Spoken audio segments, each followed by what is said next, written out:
ሰላም ውድ የቻናላችን ቤተሰቦች እንዴት አላችሁ? አምላክ ይመስገን እኔ በጣም ደህና ነኝ። የምትገኙት አራዳ ሜዳ ኦፊሻል ላይ ነው። የአራዳ ሜዳ ኮሜንታተር ተስፋወርቅ ሉልሰገር ነኝ። እንደተለመደው ለቻናላችን አዲስ የሆናችሁ ቤተሰቦች ሰብስክራይብ ያደረጋችሁና የደወል ምልክቷን እየተጫናችሁ ከኛ ጋር አብራችሁ ቆይታ እንድታደርጉ የአክብሮት ግብዣዬ ነው። በምናቀርብላችሁ ፕሮግራሞችም ዙሪያ ሁልጊዜም ከኛ ጋር ቆይታ ስለምታደርጉ ሀሳቦቻችሁንም ስለምትሰጡን እጅግ አድርጌ ከልብ አመሰግናለሁ። እንግዲህ ከሰሞኑ ተጠፋፍተን ቆይተናል ለጥቂት ቀናት ያክል። ለዚህም ከልቤ እንግዲህ ቅርታ ጠይቃለሁ። ውድ ቤተሰቦች ፕሮግራሞችን ወደ እናንተ ያደረስን አልነበረም። እንግዲህ ከሰሞኑ ባሳለፍነው ሳምንት መጨረሻ የታላቁ ሩጫ በኢትዮጵያ በአርባ ምንጭ ከተማ ተደርጎ ነበረ። ያንን ውድድር ለመዘገብ እንግዲህ አዲስ አበባ ውስጥ አልነበርኩም። በዛ ምክንያት ሙሉ ትኩረቴ ስራው ላይ ስለነበረ ፕሮግራም ወደ እናንተ ያደረስኩ አልነበረም። አሁን ግን በተለያዩ ሰፋፊ ዘገባዎች ከእናንተ ጋር አብረን ፈጣሪ ቢፈቅድ ቆይታ የምናደርግ ይሆናል።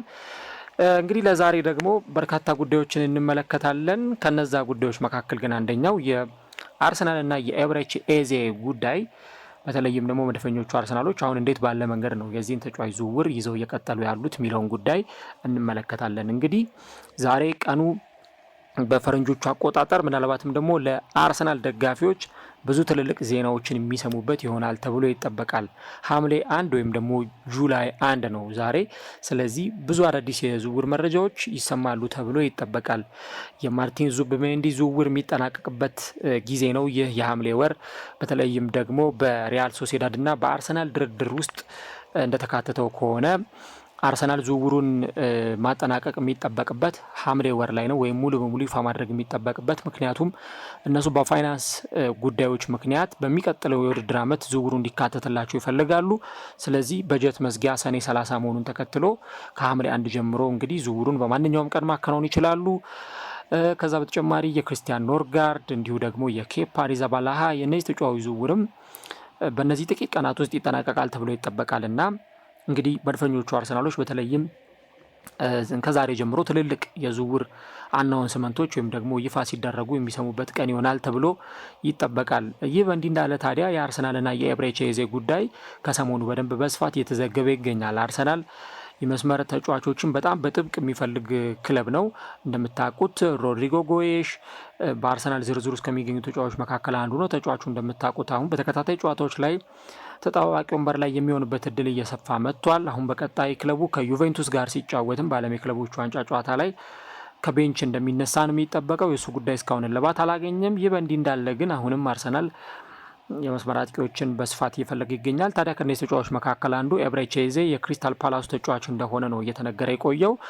አሁን ደግሞ እየወጡ እንዳሉ ዘገባዎች አርሰናል ለዚህ ተጫዋች የ60 ሚሊዮን ፓውንድ የውል ማፍረሻ ዋጋ የሚጠየቅበት ተጫዋች ነውና እንግዲህ የዝውውር ጥያቄ ማቅረቡ ነው እየተነገረ የሚገኘው። የሚኬል አርቴታው ቡድን በተለይም ደግሞ ከክሪስታል ፓላስ ጋር ንግግር እያደረገ እንደሚገኝ እነዚህ ዘገባዎች ያሳያሉ። እንግዲህ ተጫዋቹ እንደምታውቁት በባለፉት ዓመታት በክሪስታል ፓላስ በጣም ድንቅ ከሚባሉ ተጫዋቾች መካከል አንዱ ነው ሊባለት የሚችል በጣም አስደናቂ ተጫዋች ነው። በባለፉት ዓመታት በክሪስታል ፓላስ ውስጥ በተለይም ደግሞ ክለቡ ስቴብል በሆነ መንገድ እንዲቀጥል አሰልጣኙ ደግሞ ኦሊቨር ግላስነር ወደዛ ቡድን ካመሩ በኋላ በዛ ክለብ ውስጥ ትልቅ ሚና ካላቸው ተጫዋቾች መካከል አንዱ ኤብሬቺ ኤዜ ነው። ይህ ብቻም አይደለም። ክለቡ ክሪስታል ፓላስ በዘንድሮ ውድድር ዓመት አንድ ትልቅ ዋንጫ ማሳክቶ ነበር። እንግዲህ ክለቡ በረጅም ዓመታት የምስረታ ታሪኩ እንዲህ ያለ ስኬትም አሳክቶም አግኝቶም ማያውቅ እና እንደምታውቁት ክሪስታል ፓላስ ያንን የኤፍኤ ካፕ ዋንጫን ማንቸስተር ሲቲን የሚያክል ትልቅ ቡድን አሸንፎ ዋንጫውን ባነሳበት ጊዜ በዛ ጨዋታ ላይ እንደምታስታውሱት ግብ ያስቆጠረው ይህ አሁን የምናወራለት ተጫዋች ኤብሬቺ ኤዜ ነበር። ስለዚህ በእርግጥ ክሪስታል ፓላስ እስካሁን ድረስ ባይረጋገጥም ይሄ በተለይ በዩሮፓ ሊግ ይሳተፋል አይሳተፍም የሚለው ከመልታይ ኦነርሺፕ ጋር ተያይዞ የሚነሳ ጥያቄ ቢኖርበትም ክሪስታል ፓላስ በአውሮፓ መድረክ ላይ እንዲሳተፍ የኤፍኤ ካፕ ዋንጫን እንዲያነሳ ትልቁን አስተዋጽኦ ካበረከቱ ተጫዋቾች መካከል ከፊት የሚሰለፈው ተጫዋች ኤብሬቺ ኤዜ ነው እና እንግዲህ በተለይም የዚህ ቴሌግራፉ ጸሐፊ ሳምዲን እንደሚናገረው አርሰናል በተለይም የዚህን ተጫዋች የማስፈረም እድሉን የበለጠ እየጨመረ ስለመምጣቱ እነዚህ ዘገባዎች ያሳያሉ። እንግዲህ አርሰናል አንድ በገበያው ላይ ያለው መረጃ ኤብሬቺ ኤዜን በዚህ ክረምት የተጫዋቾች የዝውውር መስኮት ማስፈረም የሚችልበት እድል አለ። ተጫዋቹ ለገበያው ክፍት ነው። ስለዚህ አርሰናል ብቻም አይደለም ሌላም የትኛውም ክለብ ተጫዋቹን ለማስፈረም ቢደራደር ተጫዋቹን ማስፈረም ይችላል። አንደኛው ጉዳይ ነው። ከዛ በተጨማሪ ግን የ27 ዓመት ተጫዋች የውል ማፍረሻ ዋጋው 60 ሚሊዮን ፓውንድ መሆኑ ነው ደግሞ እየተገለጸ የሚገኘው። እንግዲህ ሚኬል አርቴታ በተለይም በዚህ በመስመር ማጥቃት በኩል ያለውን ቡድን በሚቀጥለው ዓመት አጠናክሮ መመለስ ይፈልጋል። በጣም ብዙ ክፍተቶች፣ ብዙ አይነት ችግሮች በአርሰናል በኩል ስለነበሩ አርሰናል አሁን እንደው በግርድፉ አጥቂ ማስፈረም ይፈልጋል እየተባለ ይነገራል እንጂ እውነት አጥቂ ቢያስፈርምስ የፈጠራው ነገር ምን ያክል አስተማማኝ ነው የሚል ጥያቄ መነሳቱ አይቀርም። በባለፈው ውድድር ዓመት እንደተመለከት ነው ከአርሰናል ትክክለኛ የፈጠራ አቅም ካላቸው ተጫዋቾች የአርሰናል ተጫዋቾች ያንን እድል በትክክል ዴሊቨር ሲያደርጉ እንዳልነበር ተመልክተናል። ማርቲን ኦዴጋርድ ምንም እንኳን ትልልቅ እድሎችን ከፈጠሩ ተጫዋቾች መካከል አንዱ መሆን ይቻል እንጂ ነገር ግን ደግሞ ይሄ ያለቀላቸውን እድሎች ወይም ደግሞ የአሲስት እድሎችን ለተጫዋቾች የሚፈጠር ተጫዋች አልነበረም። አርሰናል በተለይ በጣም በትልልቅ ጨዋታዎች ላይ ኢንተር ሚላንን ገጥሞ በተሸነፈበት የ1-0 የተሸነፈበትን ጨዋታ ብታስታውሱ አርሰናል ከኒውካስል ከሜዳ ውጪ ተጫውቶ በፕሪሚየር ሊጉ በጣም የተቸገረበትን 1-0 የተሸነፈበትን ምንም ግብ ማስቆጠር ያልቻለበትን ጨዋታ ብትመለከቱ ከራሱ ከኒውካስል ጋር በደርሶ መልስ አርሰናል በካራቦ ካፕ ግማሽ ፍጻሜ የተሸነፈባቸውን ጨዋታዎች ብታስታውሱ አርሰናል ከራሱ ከፔዥ ጋር እንደውም የፔዥ በአንጻራዊነት ይሻላል። እነዚህን ቅድም የጠቀስኩላቸውን ጨዋታዎች ብናነስ ብታስታውሱ አርሰናል በጣም ብዙ ክሮሶችን የሚያደርግ ከግራም ከቀኝም ብዙ ኳሶች ክሮስ የሚደረጉ ሴት ፒሶችን ብቻ አጥብቆ የሚፈልግ ይሄ የቆሙ ኳሶች ላይ ብቻ ጥገኛ የሆነ አይነት ቡድን ስንመለከት ነበር። ከነ ማርቲኔሊ የሚገባውን አይነት የግብ ዕድል ፈጠራ የሚያገኝ ቡድን አልነበረም። ለዛ ነው አርሰናል አሁን በተለይም ደግሞ በሚቀጥለው ዓመት እንዲህ ያለውን አስፈሪ ቡድን ለማምጣት ከፍተኛ የሆነ ጥረት እየተደረገ የሚገኘው። ያው ከዚህ ቀደም በነበረኝ ፕሮግራም ላይ ደጋግሜ እንዳነሳሁት የአረብ ሌብዚሹ ቤንያሚን ሼሽኮም ሆነ ቪክተር ዮኬሬሽ የስፖርቲንጉ ተጫዋች እስካሁን ድረስ አርሰናል በተለያዩ ሚዲያዎችን በኩል ብትመለከቱ አንዳንዶቹ ዮኬሬሽ ነው ቀዳሚ ተመራጭ ይላሉ፣ አንዳንዶቹ ደግሞ ቀዳሚ ተመራጭ ሼሽኮ ነው ይላሉ። የትኛውንም ይበሉ ግን አርሰናል የትኛውንም የፊት መስመር ተጫዋች ቢያስፈርም አሁንም ቢሆን እድል የሚፈጥሩ በደንብ ክሬቲቭ የሆኑ ፈጣን ተጫዋቾች ወደ ክለቡ የማይመጡ ከሆነ በተለይም ደግሞ የሚቀጥለውን የውድድር ዓመት የበለጠ አስቸጋሪ ሊያደርግበት ይችላል። ይሄ ነገር በደንብ ጥያቄ ምልክት ውስጥ የሚገባ ጉዳይ ነው። ከዛ ውጪ ኤብራሂም ኤዜ በተለይም ደግሞ በአጥቂ አማካይ ቦታ ላይ መጫወት የሚችል በጣም ግሩም ተጫዋች ነው። በአታኪንግ ሚድፊልደር ቦታ ላይ በ10 ቁጥር ቦታ ላይ የምታጫውቱት የተሻለ ማድረግ ይችላል። ስለዚህ ምናልባት ማርቲን ኦዴጋርድ ልክ እንደ አምናው አይነት የአቋም መውረድ ቢያጋጥም ወይ ደግሞ ጉዳት ቢያጋጥመው እንዲህ አይነት ሶሉሽኖችን መስጠት የሚችል ተጫዋች ነው። ከዛ በተጨማሪ ደግሞ በግራው መስመር ላይ በደንብ መጫወት ይችላል እና ጋብሪኤል ማርቲኔሊን በደንብ መፎካከር የሚችል አቅም ያለው ተጫዋች ነው። እንደምታውቁት ኤብሬቺ ኤዜ ድሪብል ሲያደርግ በጣም ምቾት የሚሰማው ጥሩ ኳሶችን ክሬት ማቀበል የሚችል የዛኑ ያክል ደግሞ የሚያስቆጥራቸው ጎሎች በጣም የሚያማምሩ ኳሶች ናቸው። ለምሳሌ በባለፈው ውድድር ዓመት ቼልሲ ከክሪስታል ፓላስ አቻ በተለያዩበት ጨዋታ ላይ ያስቆጠራት አንድ በጣም የምታምር ጎል ነበረች። የተጫዋቹን ብሪሊያንስ የተጫዋቹን ኳሊቲ የሚያሳይ እና ተጫዋቹ ለዚህ ነገር አዲስ አይደለም። እንግዲህ ተጫዋቹ እንዲህ ባለው ጊዜ ላይ ደግሞ አሁን አርሰናልን ለመቀላቀል የሚችልበት እድል ደግሞ ሲመጣ ያው ክሪስታል ፓላስ እና አርሰናል አንድ አይነት ቦታ ላይ የሚቀመጡ ክለቦች አይደሉም። አርሰናል በውጤትም ረገድ እንዲሁም ደግሞ በስኳድም ረገድ ብትመለከቱት በጣም የተሻለ የምትሉት አይነት ቡድን ነው። ስለዚህ እዚህ ቡድን ውስጥ ደግሞ ሲመጣ እዛ ክሪስታል ፓላስ ውስጥ ያሳየ የነበረውን አይነት ብቃት እዛ ክሪስታል ፓላስ ውስጥ የነበረውን ይሄ የመጫወት ፓሽን እዚህ ውስጥ ደግሞ መጥቶ በደንብ ማሳየት የሚችል አቅም ይኖረዋል። ምክንያቱም አንዳንዴ ምንም ነገር በሌለበት ወይም ደግሞ ጥቂት ነገር ባለበት ሲያንጸባርቁ የነበሩ ሰዎች በጣም ትልልቅ ነገሮችን ትልልቅ ኦፖርቹኒቲዎችን በሚያገኙበት ሰዓት ደግሞ ምን ሊያደርጉ እንደሚችሉ ምን አይነት የተለየ ነገር መፍጠር እንደሚችሉ መገመቱ ያን ያክል ከባድ አይሆንም። አርሰናሎችን በተለይ እንደውም አርሰናል ኤብሬቺ ኤዜን ይፈልገዋል የሚል ነገር በማናችንም ሀሳብ ውስጥ አልነበረም። ኢቨን ዜናውን እስከምንሰማ ድረስ ያ ዜና ሲወጣ ነው ሁሉም ሰው ኤብሬቺ ኤዜ አርሰናልን ይፈልገዋል የሚል ነገር ሲነሳ ኦኬ አርሰናልም ለካ ይህንን ተጫዋች ማስፈረም ይችላል የሚል ነገር የተነሳው ከዛ በኋላ ነው። እንደው የአርሰናሎችም ዝም አይሉም እንጂ አይናቸውን ከፍተው አማራጮችን ቢመለከቱ በጣም ብዙ አማራጮች አሏቸው። እውነት ለመናገር እንደነ መሐመድ ኩዱስ አይነት በጣም ግሩም የመስመር ተጫዋቾች አሉ። በፊዚካሊቲ ረገድ የማይታሙ በጣም ጥሩ ተጫዋቾች አሉ። እነዛንም ጭምር ማንሳት ያስፈልጋል።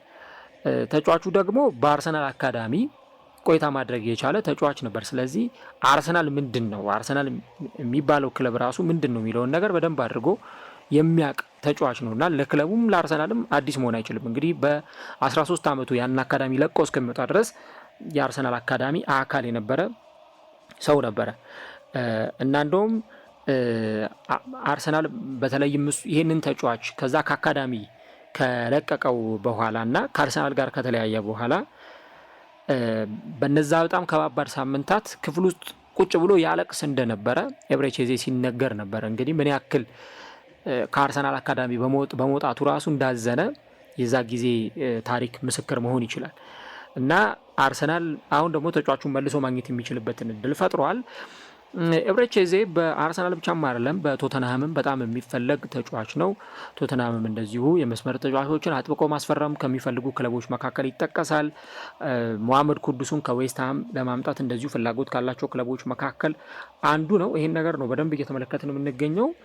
የአርሰናሉ ስፖርቲንግ ዳይሬክተር አንድሪያ ቤርታ እንግዲህ ወደ አርሰናል ከመጣ በኋላ በጣም ጥሩ የሆኑ ንግግሮችን ከተለያዩ ክለቦች ጋር እያደረገ ነው የሚገኘው። በተለይም ደግሞ አማራጩ አንድ ብቻ አይደለም፣ 2-3 አማራጮችን ይዘው ነው አርሰናሎች የተንቀሳቀሱ የሚገኙት። ግብ ጠባቂ ለማስፈረም ዡአን ጋርሲያ ብቻ አልነበረም የአርሰናል አማራጭ፣ ኬፓም የአርሰናል አማራጭ ነበር። ኬፓን አርሰናል አግኝተዋል። ማርቲን ዙሜንዲን አርሰናል አግኝተዋል። ቶማስ ፓርቴ እንደሚለቅ በተነገረ በጥቂት ጊዜያት ውስጥ የክርስቲያን ኖርጋርድን ዝውውር ጨርሷል አርሰናል። እንዲህ ያሉት አማራጮች በአርሰናል በኩል በጣም ሰፊ ይመስላሉ። እንግዲህ አሁን ደግሞ በመስመር አጥቂ በኩል የነ ኒኮ ዊሊያምስ ጉዳይ ሲነሳ ቢቆይም የነ ሮድሪጎ ጎዬሽ ጉዳይ ሲነሳ ቢቆይም እንደነ አንቶኒ ጎርደን ያሉ ተጫዋቾችም በዚያ የተጫዋቾች ዝርዝር ውስጥ ይገኛሉ። አሁን የምናነሳው ኤብሬቼዜን ጨምሮ ማለት ነው። ስለዚህ አርሰናል እንግዲህ በእነዚህ የዝውውር አማራጮች ውስጥ የሆነን ተጫዋች ወደ ክለቡ ሲያመጣ መመልከታችን አይቀርም። አሁን ደግሞ የተከላካይ መስመሩን ተጫዋች ክርስቲያን ሞስኬራን ከቫሌንሲያ ለማምጣት በአርሰናሎች በኩል ንግግር እየተደረገ ነው የሚገኘው። ይህም ዝውውር እንደዚሁ በጥሩ መንገድ ይጠናቀቃል ተብሎ ነው የሚጠበቀው። የክርስቲያን ኖርጋርድንም ዝውውር በተመለከተ የብሬንትፎርዱ ዳይሬክተር ፊል ጊልስ ሀሳባቸውን ሰጥተው ነበረ እና ከአርሰናሎች ጋር በባለፉት 10 ቀናት በባለፈው ሳምንት ገደማ ብዙ ንግግሮችን ስናደርግ ነበረ። ዝውውሩ እስካሁን ባይጠናቀቅም ነገር ግን አቅጣጫው ወደዛ ይመስላል የሚል አስተያየት ሲሰጡ ነበረ።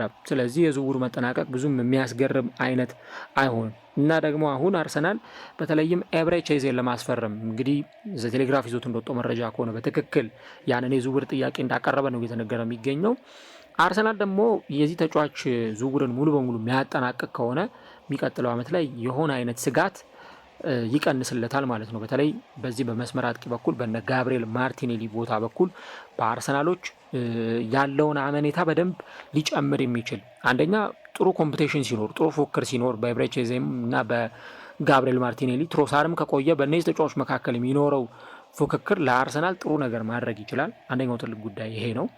ከዛ በተጨማሪ ደግሞ እነዚህ ተጫዋቾች ከሚያደርጉት ፉክክር ባሻገር ስኳዱን በደንብ ሮቴት ለማድረግ ይመቻል። አሁን ብዙ ጊዜ ስታዩት በቃ ጋብሪኤል ማርቲኔሊ ላይ ጥገኛ የሆነ ነገር ታያላችሁ በሌፍት ሳይዱ ወይም በዚህ በግራው መስመር በኩል። ማርቲኔሊ ካልተሰለፈው ከተጎዳ ደግሞ ሊያንድሮ ትሮሳር ነው አማራጭ ሊሆን የሚችለው። ኤብሬቼዜ ደግሞ ወደዚህ ቡድን ሲመጣ የሆነ የሚጨምረው ነገር ሊኖር እንደሚችል ይጠበቃል።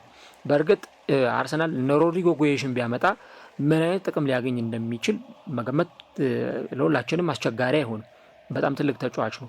በነ ሮድሪጎ ጎዬሽ እና በነ ኤብሬቼዜ መካከል የሆነ አይነት ልዩነት ሊኖር ይችላል፣ ግን ልዩነቱ በጣም የሰፋ አይደለም። ምናልባት ሮድሪጎ ጎዬሽ ትልቅ ክለብ ውስጥ ተጫውቶ ማሳለፉ እና ደግሞ ብራዚላዊ መሆኑ በጣም ቴክኒካሊ የበለጸገ ተጫዋችም መሆኑ ሊነገርለት ይችል እንደሆነ ነው እንጂ ኤብሬቼዜን ብትመለከቱት በጣም ጥሩ ኳሊቲ ያለው ተጫዋች ነው እና በሁለቱ መካከል እንደው በጣም ያን ያክል የሰፋ የምትሉት አይነት ልዩነት አለ ተብሎ አይታሰብም። የሆነ አይነት ጋፕ ሊኖር ይችላል፣ ግን በሁለቱ መካከል ትልቅ አይነት ልዩነት ይኖራል ተብሎ አይታሰብም። እንግዲህ ዝውውሩ ሊጠናቀቅ የሚችልበት እድል በጣም ሰፊ ነው። ዛሬ ደግሞ አርሰናል ብዙ ዝውውሮችን ሊያደርግ ይችላል ተብሎ ይጠበቃል።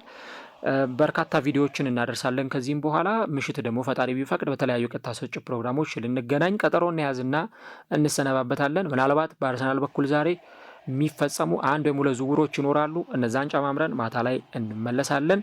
ዩቱብ ገጻችንን ግን ሰብስክራይብ እያደረጋችሁ ቤተሰብ እንድትሆኑ እንጋብዛለን። ምሽት ላይ ደግሞ ዳግም ተመልሰን እንገናኛለን።